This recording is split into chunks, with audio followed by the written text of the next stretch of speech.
বন্ধুরা, আশা করি ভালো আছেন। আলহামদুলিল্লাহ আমিও ভালো আছি। চলুন আজ আবার নতুন একটা রেসিপি নিয়ে হাজির হলাম সানা কিচেনে। ফুলকপির কোরমা। তো ফুলকপির কোরমা কীভাবে আমি বানাচ্ছি, কী কী লাগছে দেখুন। এখানে আমি কাজু পেস্ট নিয়েছি, টক দই, গরম মশলায় আছে দারচিনি, লবঙ্গ, ছোটো এলাচ। একটা ফুলকপিকে ধুয়ে আমি লবণ জলে পরিষ্কার করে ধুয়ে ফুটিয়ে নিয়েছি 3 মিনিটে। কাঁচা লঙ্কা আছে, পেঁয়াজ আছে, নারকেলের দুধ আছে। তো চলুন আমি কিভাবে রান্না করছি একে একে দেখতে থাকুন, ভিডিওটা স্কিপ না করে।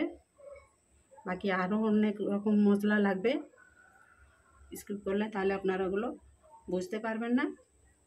চলুন আমি রান্নাটা আরম্ভ করি। চলুন বন্ধুরা, এক এক করে আমি ফুলকপিগুলো ভেজে নেব তেলে।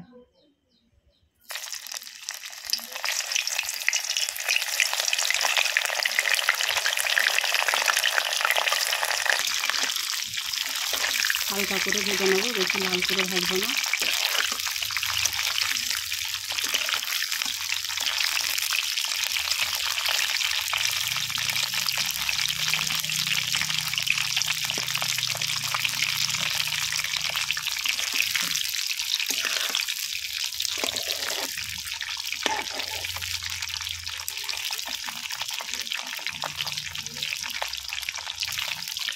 তুলে নেব এবারে তেল থেকে।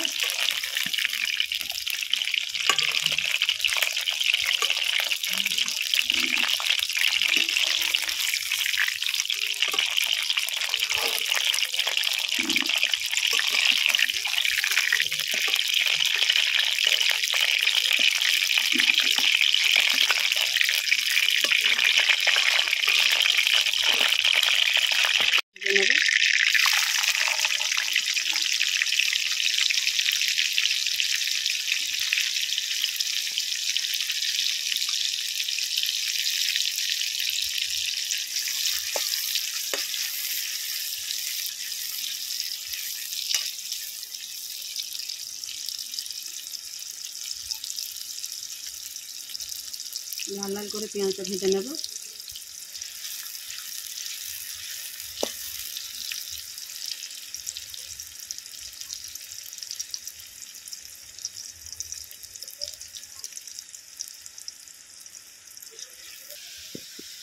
চলুন পেঁয়াজ ভাজা হয়ে গেছে, এবার আমি তুলে নেব।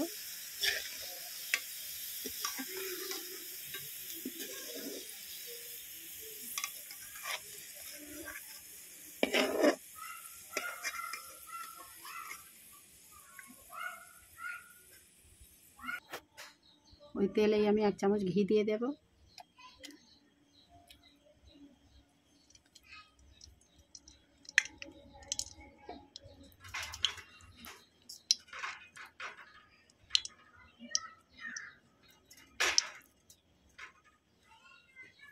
দারচিনি, লবঙ্গ, এলাচগুলো ফাটিয়ে দেব। পেস্ট দিয়ে দেবো, কাঁচা লঙ্কা দেবো,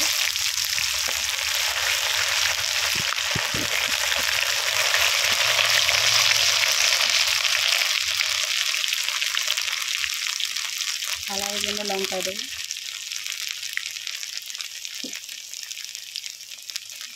ধনে গুঁড়ো, জিরে গুঁড়ো,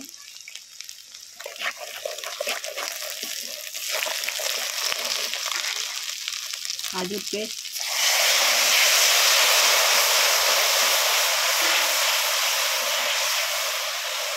টক দই আছে দিয়ে দেবো।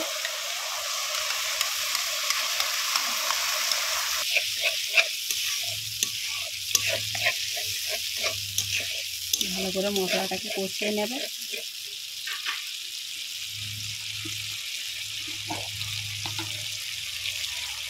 লবণ দেব, যেহেতু আমার কপিতে লবণ দেওয়া আছে আমি করে দেব। কপিগুলো দিয়ে দেব।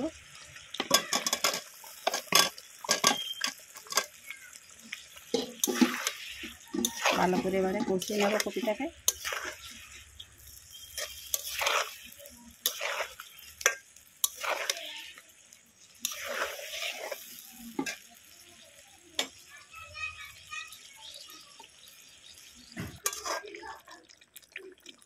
নারকেলের দুধটা দিয়ে দেব।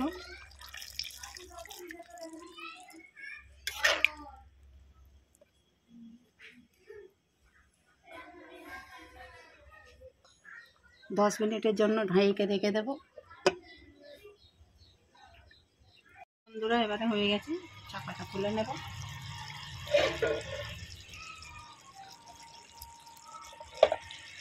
উপর থেকে পেঁয়াজের বেরেস্তাটা দিয়ে দেব।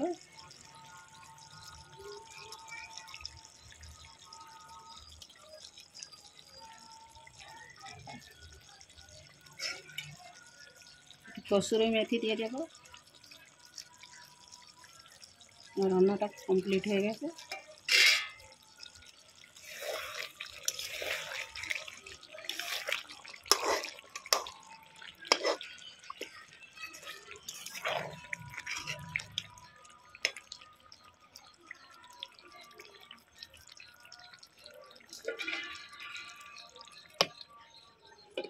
বন্ধুরা দেখুন আমার ফুলকপির কোরমাটা রান্না হয়ে গেছে। বন্ধুরা যদি রেসিপিটা আপনাদের ভালো লেগে থাকে একটা কমেন্ট করে জানাবেন, লাইক করবেন, শেয়ার করবেন, পাশে থাকবেন। আর নতুন কোনো বন্ধু হলে চ্যানেলটাকে সাবস্ক্রাইব করে আমার পাশে থাকবেন, যাতে নতুন নতুন ভিডিও আপলোড করলে আপনার কাছে আগেই নোটিফিকেশান পৌঁছে যায়। রেসিপিটা আজ এখানেই শেষ করব। আবারও আসবো নতুন একটা রেসিপি নিয়ে সানা কিচেনে। আপনারা ভালো থাকবেন, সুস্থ থাকবেন, পাশে থাকবেন, সাপোর্ট করবেন। আল্লাহ হাফেজ।